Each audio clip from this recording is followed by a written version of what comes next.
পরিচ্ছেদ ১১৯। ওযুতে ৩ বার করে ধোয়া। হাদিস ১৬১। হযরত আব্দুল আজিজ ইবনে আবদুল্লাহ আল উওয়াইসি রহমতুল্লাহি আলাইহির সনদ সূত্রে হুমরান রহমতুল্লাহি আলাইহি থেকে বর্ণিত, তিনি ওসমান ইবনে আফফান রাদিয়াল্লাহু আনহুকে দেখেছেন যে তিনি পানির পাত্র আনিয়ে উভয় হাতের তালুতে ৩ বার ঢেলে তা ধুয়ে নিলেন। এরপর ডান হাত পাত্রের মধ্যে ঢোকালেন, তারপর কুলি করলেন ও নাকে পানি দিয়ে নাক পরিষ্কার করলেন। তারপর তার মুখমণ্ডল ৩ বার ধুয়ে এবং দুহাত কনুই পর্যন্ত ৩ বার ধুয়ে নিলেন। এরপর মাথা মাসেহ করলেন, তারপর উভয় পা গিরা পর্যন্ত ৩ বার ধুয়ে নিলেন। পরে বললেন, রাসূলুল্লাহ সাল্লাল্লাহু আলাইহি ওয়াসাল্লাম বলেছেন, যে ব্যক্তি আমার মতো এরকম ওযু করবে, তারপর ২ রাকাত সালাত আদায় করবে, যাতে দুনিয়ার কোনো খেয়াল করবে না, তার পেছনের সমস্ত গুনাহ মাফ করে দেওয়া হবে। ইব্রাহিম রহমতুল্লাহ আলাইহির সনদ সূত্রে ইবনে শিহাব রহমতুল্লাহ আলাইহি থেকে বর্ণিত, তিনি বলেন, উরওয়া রহমতুল্লাহ আলাইহি হুমরান রহমতুল্লাহ আলাইহি থেকে বর্ণনা করেন, ওসমান রাদিয়াল্লাহু আনহু ওযু করে বললেন, আমি তোমাদেরকে একটি হাদিস বর্ণনা করব। যদি একটি আয়াতে কারিমা না হতো তবে আমি তোমাদেরকে এ হাদিস বর্ণনা করতাম না। আমি রাসূল করিম সাল্লাল্লাহু আলাইহি ওয়াসাল্লামকে বলতে শুনেছি, যে কোনো ব্যক্তি সুন্দর করে ওযু করবে এবং সালাত আদায় করবে, পরের সালাত আদায় করা পর্যন্ত তার মধ্যবর্তী যত গুনাহ আছে সব মাফ করে দেওয়া হবে। উরওয়া রাহমাতুল্লাহ আলাইহি বলেন, সে আয়াতটি হলো, ইন্নাল্লাযীনা ইয়াকতুমুনা মা আনজালনা মিনাল বাইয়িনাতি ওয়াল হুদা মিন বা'দি মা বায়্যানাহু লিন-নাসি ফিল কিতাব উলাইকা ইয়ালআনুহুমুল্লাহু ওয়া ইয়ালআনুহুমুল লাঈনুন। আমি যেসব স্পষ্ট নিদর্শন এবং হিদায়াত মানুষের জন্য নাজিল করেছি, কিতাবে তা বিস্তারিত বর্ণনা করার পরও যারা তা গোপন করে, তাদের আল্লাহ অভিসম্পাদ দেন এবং অন্যান্য অভিসম্পাদকারীরাও তাদের অভিসম্পাদ দেন। সূরা বাকারা আয়াত ১৫৯। পরিচ্ছেদ ১২০। ওযুর মধ্যে নাকে পানি দিয়ে নাক পরিষ্কার করা। ওসমান, আবদুল্লাহ ইবনে যায়েদ ও ইবনে আব্বাস রাদিয়াল্লাহু আনহুম রাসূল করিম সাল্লাল্লাহু আলাইহি ওয়াসাল্লাম থেকে একথা বর্ণনা করেছেন। হাদিস ১৬২।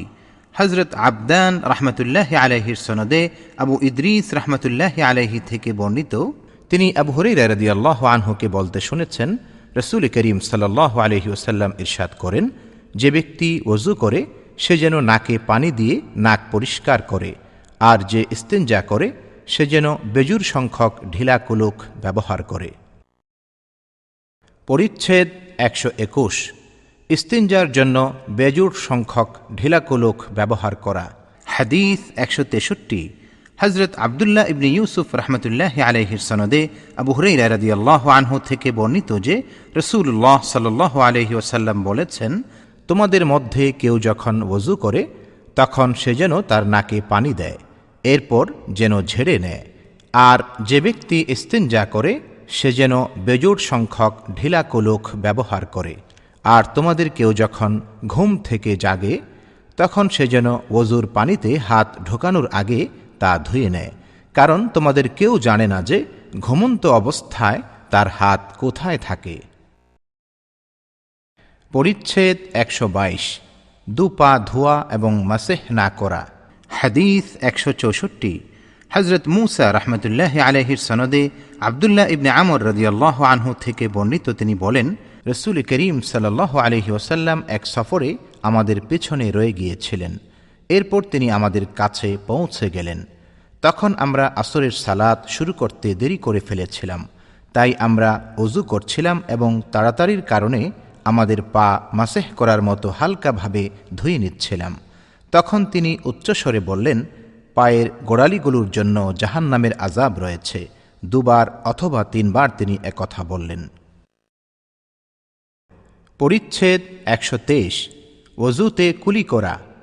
ইবনে আব্বাস রাদিয়াল্লাহু আনহুমা ও আবদুল্লাহ ইবনে যায়েদ রাদিয়াল্লাহু আনহু নবী করিম সাল্লাল্লাহু আলাইহি ওয়াসাল্লাম থেকে তা বর্ণনা করেছেন। হাদিস ১৬৫। হজরত আবুল ইয়ামান রহমতুল্লাহ আলাইহির সনদে ওসমান ইবনে আফফান রাদিয়াল্লাহু আনহুর আজাদকৃত গোলাম হুমরান রহমতুল্লাহ আলাইহি থেকে বর্ণিত, তিনি ওসমান রাদিয়াল্লাহু আনহুকে ওজুর পানি আনাতে দেখলেন।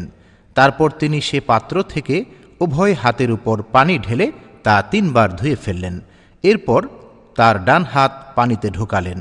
এরপর কুলি করলেন এবং নাকে পানি দিয়ে নাক ঝেড়ে ফেললেন। এরপর তার মুখমণ্ডল 3 বার এবং উভয় হাত কোনই পর্যন্ত 3 বার ধুলেন। এরপর মাথা মাসেহ করলেন। এরপর প্রত্যেক পা 3 বার ধোয়ার পর বললেন, আমি রসূল করিম সাল্লাল্লাহু আলাইহি ওয়াসাল্লামকে আমার এ ওযুর ন্যায় ওযু করতে দেখেছি এবং রাসূলুল্লাহ সাল্লাল্লাহু আলাইহি ওয়াসাল্লাম বলেছেন, যে ব্যক্তি আমার এ ওযুর ন্যায় ওযু করে 2 রাকাত সালাত আদায় করবে এবং তার মধ্যে কোনো বাজে খেয়াল মনে আসবে না, আল্লাহ তাআলা তার অতীতের সব গুনাহ মাফ করে দেবেন। পরিচ্ছেদ 124, পায়ের গোড়ালি ধোয়া। ইবনে সিরিন রহমতুল্লাহ আলাইহি ওযু করার সময় তার আংটির জায়গা ধুতেন। হাদিস 166, হজরত আদম ইবনে আবু ইয়াস রহমতুল্লাহ আলাইহির সনদে মুহাম্মদ ইবনে জিয়াদ রহমতুল্লাহ আলাইহি থেকে বর্ণিত, তিনি বলেন, আবু হুরায়রা রাদিয়াল্লাহু আনহু আমাদের কাছ দিয়ে যাচ্ছিলেন। লোকেরা সে সময় পাত্র থেকে ওযু করছিল। তখন তাকে বলতে শুনেছি, তোমরা উত্তম রূপে ওযু করো, কারণ আবুল কাসিম সাল্লাল্লাহু আলাইহি ওয়াসাল্লাম বলেছেন, পায়ের গোড়ালিগুলোর জন্য জাহান্নামের শাস্তি রয়েছে। পরিচ্ছেদ 125, চপ্পল পরা অবস্থায় উভয় পা ধোয়া কিন্তু চপ্পলের উপর মাসেহ না করা। হাদিস 167, হজরত আবদুল্লাহ ইবনে ইউসুফ রহমতুল্লাহ আলাইহির সনদে উবাইদ ইবনে জুরাইজ রহমতুল্লাহ আলাইহি থেকে বর্ণিত, তিনি আবদুল্লাহ ইবনে ওমর রাদিয়াল্লাহু আনহুমাকে বললেন, হে আবু আব্দুর রহমান, আমি আপনাকে এমন 4টি কাজ করতে দেখি যা আপনার অন্য কোনো সঙ্গীকে করতে দেখি না। তিনি বললেন, ইবনে জুরাইজ, সেগুলো কি? তিনি বললেন, আমি দেখি, 1, আপনি তাওয়াফ করার সময় রুকনে ইয়ামানি 2টি ব্যতীত অন্য রুকন স্পর্শ করেন না। 2, আপনি সিবতি পশমবিহীন চপ্পল পরিধান করেন। 3, আপনি কাপড়ে হলুদ রং ব্যবহার করেন। 4, আপনি যখন মক্কায় থাকেন লোকে চাঁদ দেখে এহরাম বাঁধে, কিন্তু আপনি তারবিয়ার দিন অর্থাৎ 8ই জিলহজ না এলে এহরাম বাঁধেন না। আবদুল্লাহ রাদিয়াল্লাহু আনহু বললেন, রুকনের কথা যা বলেছ তা এজন্য করি যে আমি রাসূলুল্লাহ সাল্লাল্লাহু আলাইহি ওয়াসাল্লামকে ইয়ামানি রুকন দ্বয় ছাড়া আর কোনোটি স্পর্শ করতে দেখিনি। আর সিবতি চপ্পল আমি রাসূলুল্লাহ সাল্লাল্লাহু আলাইহি ওয়াসাল্লামকে পশমবিহীন চপ্পল পরতে এবং তা পরিহিত অবস্থায় ওযু করতে দেখেছি, তাই আমি তা পরতে ভালোবাসি। আর হলুদ রং আমি রাসূলুল্লাহ সাল্লাল্লাহু আলাইহি ওয়াসাল্লামকে তা দিয়ে কাপড় রঙিন করতে দেখেছি, তাই আমিও তা দিয়ে রঙিন করতে ভালোবাসি। আর এহরাম রাসূলুল্লাহ সাল্লাল্লাহু আলাইহি ওয়াসাল্লামকে নিয়ে তার সওয়ারি রওয়ানা না হওয়া পর্যন্ত আমি তাকে এহরাম বাঁধতে দেখিনি। পরিচ্ছেদ 126, ওযু এবং গোসলে ডান দিক থেকে শুরু করা। হাদিস 168, হজরত মুসাদ্দাদ রহমতুল্লাহ আলাইহির সনদে উম্মু আতিয়া রাদিয়াল্লাহু আনহা থেকে বর্ণিত, তিনি বলেন, নবী করিম সাল্লাল্লাহু আলাইহি ওয়াসাল্লাম তার কন্যা যায়নাব রাদিয়াল্লাহু আনহাকে গোসল করানোর সময় তাদের বলেছিলেন, তোমরা তার ডান দিক এবং ওযুর স্থান থেকে শুরু করো। হাদিস 169, হজরত হাফস ইবনে ওমর রহমতুল্লাহ আলাইহির সনদে আয়েশা রাদিয়াল্লাহু আনহা থেকে বর্ণিত, তিনি বলেন, নবী করিম সাল্লাল্লাহু আলাইহি ওয়াসাল্লাম জুতা পরা, চুল আঁচড়ানো এবং পবিত্রতা অর্জন করা তথা প্রত্যেক কাজই ডান দিক থেকে শুরু করতে ভালোবাসতেন। পরিচ্ছেদ 127, সালাতের সময় নিকটবর্তী হলে ওযুর পানি তালাশ করা। আয়েশা রাদিয়াল্লাহু আনহা বলেন, একবার ফজরের সময় হলো, তখন পানি তালাশ করা হলো, কিন্তু কোথাও পানি পাওয়া গেল না। তখন তায়াম্মুমের আয়াত নাজিল হলো। হাদিস 170, হজরত আবদুল্লাহ ইবনে ইউসুফ রহমতুল্লাহ আলাইহির সনদে আনাস ইবনে মালিক রাদিয়াল্লাহু আনহু থেকে বর্ণিত, তিনি বলেন, আমি রাসূলুল্লাহ সাল্লাল্লাহু আলাইহি ওয়াসাল্লামকে দেখলাম, তখন আসরের সালাতের সময় হয়ে গিয়েছিল। আর লোকজন ওযুর পানি তালাশ করতে লাগল, কিন্তু পেল না। তারপর রাসূলুল্লাহ সাল্লাল্লাহু আলাইহি ওয়াসাল্লামের কাছে কিছু পানি আনা হলো। রাসূলুল্লাহ সাল্লাল্লাহু আলাইহি ওয়াসাল্লাম সে পাত্রে তার হাত রাখলেন এবং লোকজনকে তা থেকে ওযু করতে বললেন। আনাস রাদিয়াল্লাহু আনহু বলেন, সে সময় আমি দেখলাম তার আঙ্গুলের নিচ থেকে পানি উথলে উঠছে, এমনকি তাদের শেষ ব্যক্তি পর্যন্ত তা দিয়ে ওযু করল। পরিচ্ছেদ ১২৮। যে পানি দিয়ে মানুষের চুল ধোয়া হয়। আতা রহমতুল্লাহ আলাইহি চুল দিয়ে সুতা এবং রশি প্রস্তুত করায় কোনো দোষ মনে করতেন না। কুকুরের ঝোঁটা এবং মসজিদের ভেতর দিয়ে কুকুরের যাতায়াত। জুহরি রহমতুল্লাহ আলাইহি বলেন, কুকুর যখন কোনো পানির পাত্রে মুখ দেয় এবং সে পানি ছাড়া ওযু করার মতো অন্য কোনো পানি না থাকে, তবে তা দিয়েই ওযু করবে। সুফিয়ান রহমতুল্লাহ আলাইহি বলেন, হুবহু এই মাসআলাটি বিধৃত হয়েছে আল্লাহ তাআলার এ বাণীতে, فَلَمْ تَجِدُوا مَاءً فَتَيَمَّمُوا صَعِيدًا طَيِّبًا। তারপর তোমরা যদি পানি না পাও তবে পবিত্র মাটি দিয়ে তায়াম্মুম করো। সূরা মাইদা আয়াত ৬। আর সুফিয়ান রহমতুল্লাহ আলাইহি আরও বলেন, আর এত পানি, কিন্তু অন্তরে যেহেতু কিছু সন্দেহ রয়েছে, তাই তা দিয়ে ওযু করবে, পরে তায়াম্মুমও করবে। উল্লেখ্য যে অধিকাংশ ফকিহগণের মতে কুকুরের ঝোঁটা পানি নাপাক, এ দ্বারা ওযু করা যাবে না, বরং তায়াম্মুম করতে হবে। হাদিস ১৭১। হযরত মালিক ইবনে ইসমাঈল রহমতুল্লাহ আলাইহির সনদে ইবনে সিরিন রহমতুল্লাহ আলাইহি থেকে বর্ণিত, তিনি বলেন, আমি আবিদা রহমতুল্লাহ আলাইহিকে বললাম, আমাদের কাছে নবী করিম সাল্লাল্লাহু আলাইহি ওয়াসাল্লামের কেশ রয়েছে, যা আমরা আনাস রাদিয়াল্লাহু আনহুর কাছ থেকে কিংবা আনাস রাদিয়াল্লাহু আনহুর পরিবারের কাছ থেকে পেয়েছি। তিনি বললেন, তার একটি কেশ আমার কাছে থাকাটা দুনিয়া এবং দুনিয়ার মধ্যে যা কিছু আছে তা পাওয়ার চাইতে বেশি পছন্দনীয়। হাদিস ১৭২। মুহাম্মদ ইবনে আব্দুর রহিম রহমতুল্লাহ আলাইহির সনদে আনাস রাদিয়াল্লাহু আনহু থেকে বর্ণিত, রাসূলুল্লাহ সাল্লাল্লাহু আলাইহি ওয়াসাল্লাম তাঁর মাথা মুড়িয়ে ফেললে আবু তালহা রাদিয়াল্লাহু আনহু প্রথমে তাঁর কেশ সংগ্রহ করেন। পরিচ্ছেদ ১২৯। কুকুর যদি পাত্র থেকে পানি পান করে। হাদিস ১৭৩। হযরত আব্দুল্লাহ ইবনে ইউসুফ রহমতুল্লাহ আলাইহির সনদে আবু হুরায়রা রাদিয়াল্লাহু আনহু থেকে বর্ণিত, রাসূলুল্লাহ সাল্লাল্লাহু আলাইহি ওয়াসাল্লাম বলেছেন, তোমাদের কারো পাত্রে যদি কুকুর পান করে তবে তা ৭ বার ধোবে। হাদিস ১৭৪। হযরত ইসহাক রহমতুল্লাহ আলাইহির সনদে আবু হুরায়রা রাদিয়াল্লাহু আনহু থেকে বর্ণিত, রাসূল করিম সাল্লাল্লাহু আলাইহি ওয়াসাল্লাম বলেন, পূর্ব যুগে এক ব্যক্তি একটি কুকুরকে পিপাসার তাড়নায় ভিজা মাটি চাটতে দেখতে পেল। তখন সে ব্যক্তি তার মোজা নিল এবং কুকুরটির জন্য কুয়া থেকে পানি এনে দিতে লাগল। এভাবে সে ওর তৃষ্ণা মিটাল। আল্লাহ তাআলা এর বিনিময় দিলেন এবং তাকে জান্নাতে দাখিল করলেন।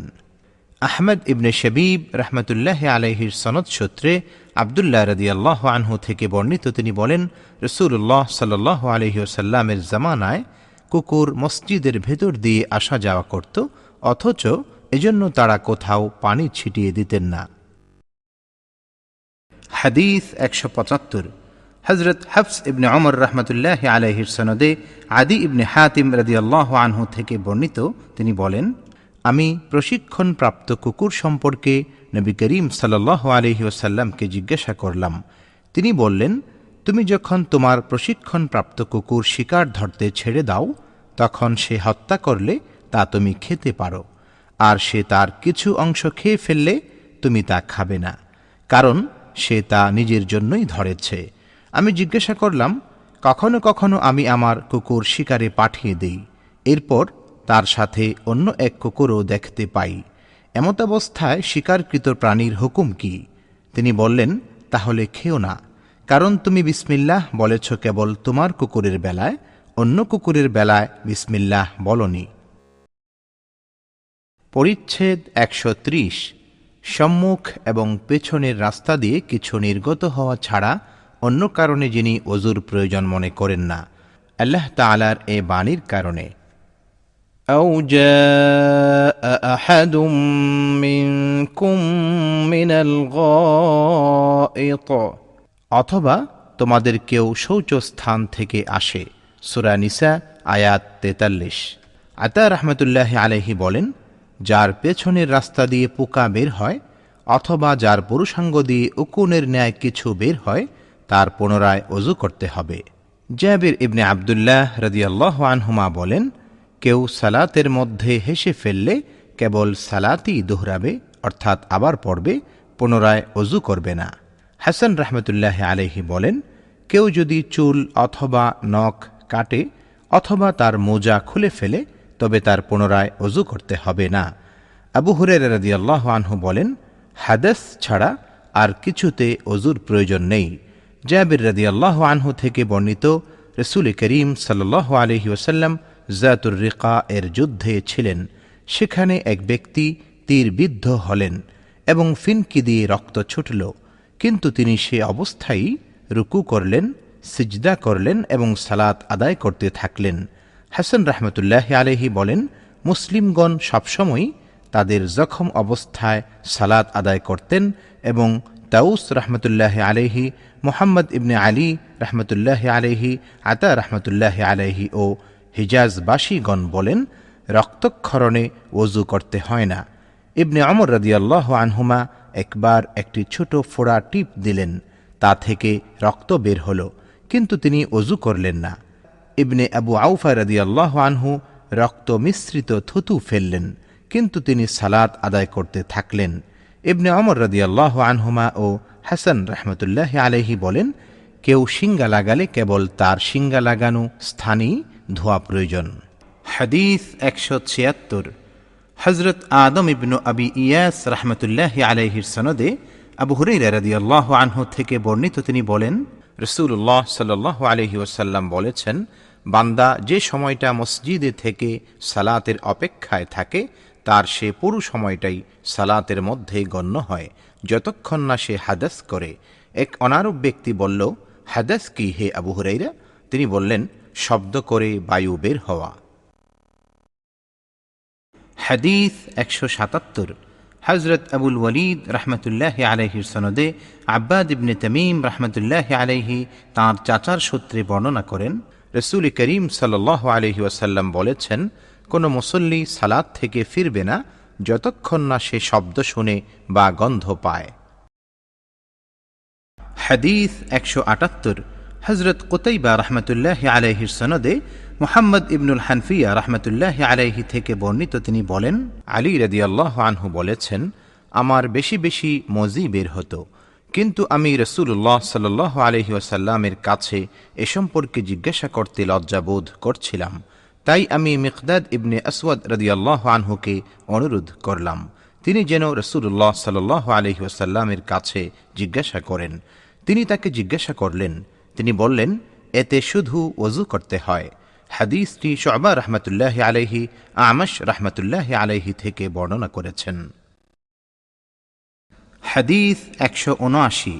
হযরত সাদ ইবনে হাফস রাহমাতুল্লাহি আলাইহির সনদে যায়েদ ইবনে খালিদ রাদিয়াল্লাহু আনহু থেকে বর্ণিত, তিনি উসমান ইবনে আফফান রাদিয়াল্লাহু আনহুকে জিজ্ঞাসা করলেন, কেউ যদি স্ত্রী সহবাস করে কিন্তু মনি অর্থাৎ বীর্য বের না হয়, তবে তার হুকুম কি?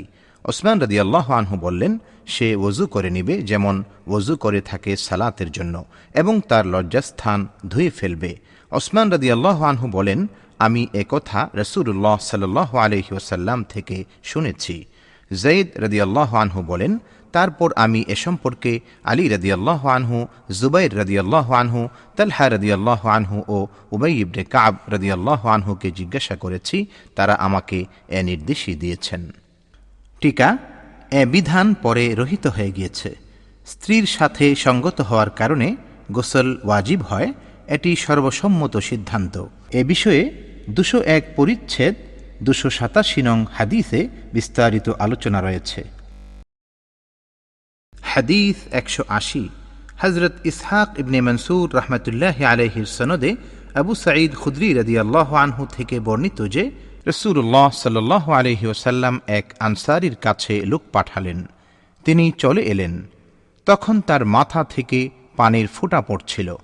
নবী করিম সাল্লাল্লাহু আলাইহি ওয়াসাল্লাম বললেন, সম্ভবত আমরা তোমাকে তাড়াতাড়ি করতে বাধ্য করেছি। তিনি বললেন, জি।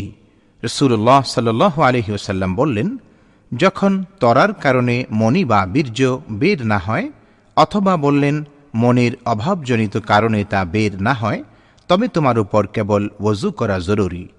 ওয়াহাব রহমতুল্লাহ আলাইহি শুআবা রহমতুল্লাহ আলাইহি সূত্রে এরকমই বর্ণনা করেন।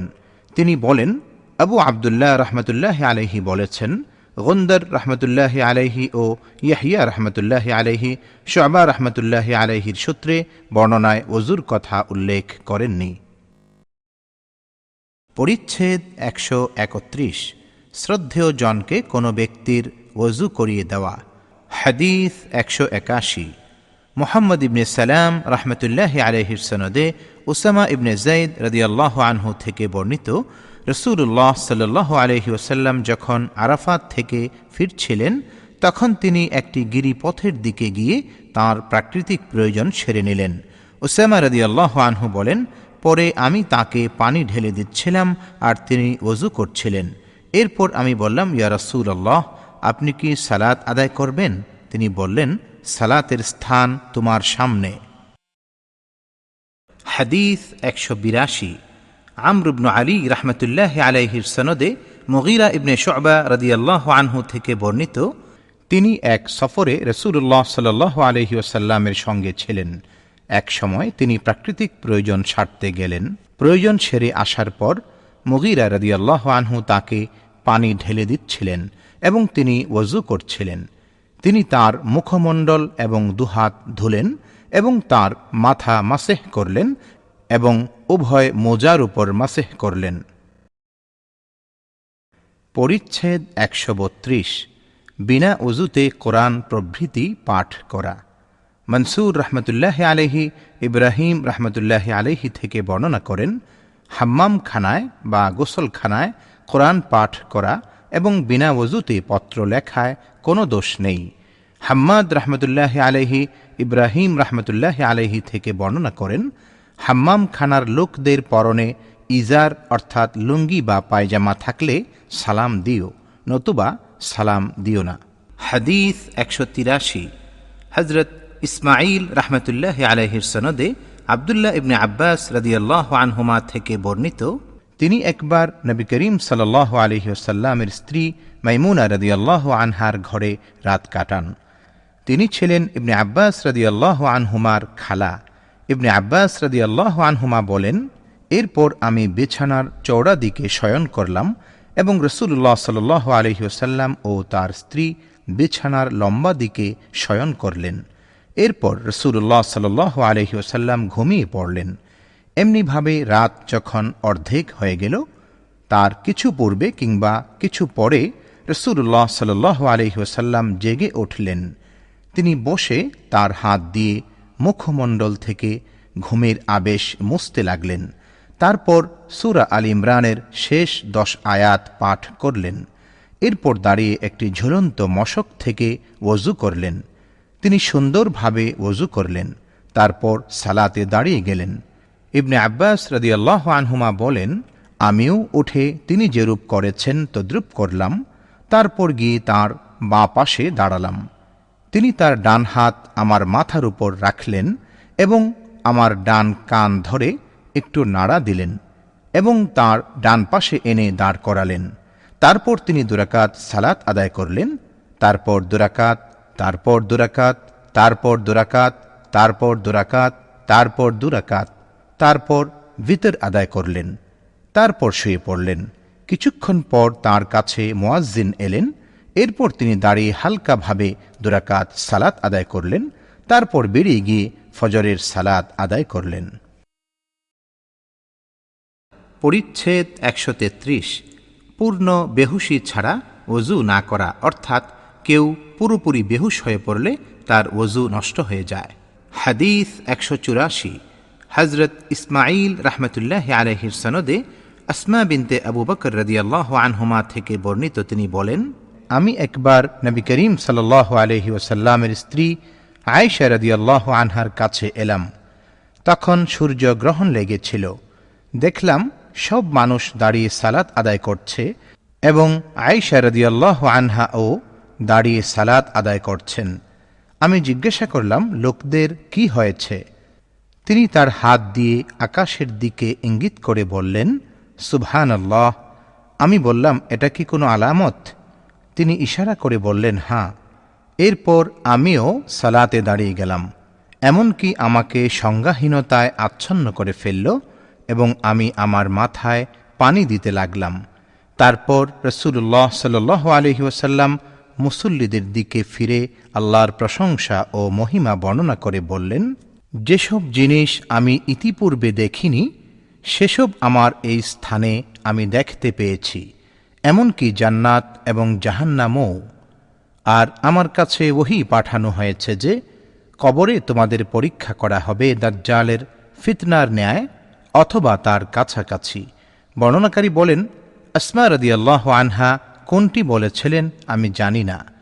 তোমাদের প্রত্যেকের কাছে ফেরেশতা উপস্থিত হবে এবং তাকে জিজ্ঞাসা করা হবে, এ ব্যক্তি সম্পর্কে তোমার কি জ্ঞান আছে? তারপর মুমিন বা মুকিন ব্যক্তি বলবে, আসমা মুমিন বলেছিলেন না মুকিন বলেছিলেন তা আমি জানি না। ইনি মুহাম্মাদুর রাসূলুল্লাহ সাল্লাল্লাহু আলাইহি ওয়াসাল্লাম। তিনি আমাদের কাছে মুজিজা ও হিদায়াত নিয়ে এসেছিলেন।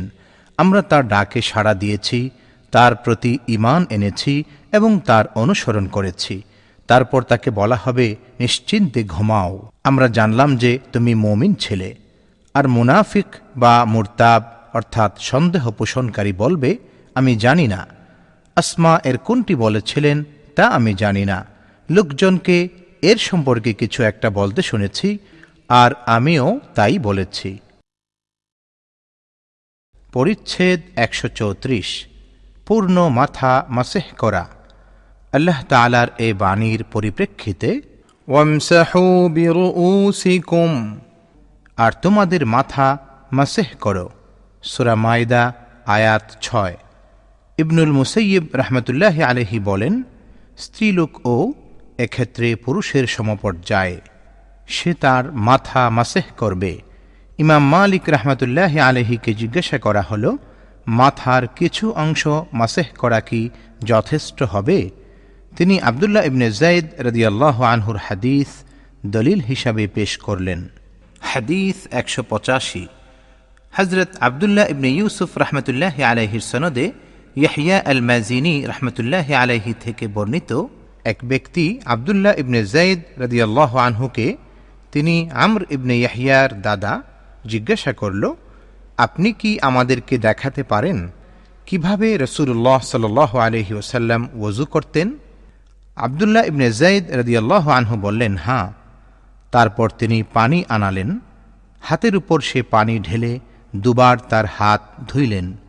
তারপর কুলি করলেন এবং ৩ বার নাকে পানি দিয়ে ঝেড়ে পরিষ্কার করলেন।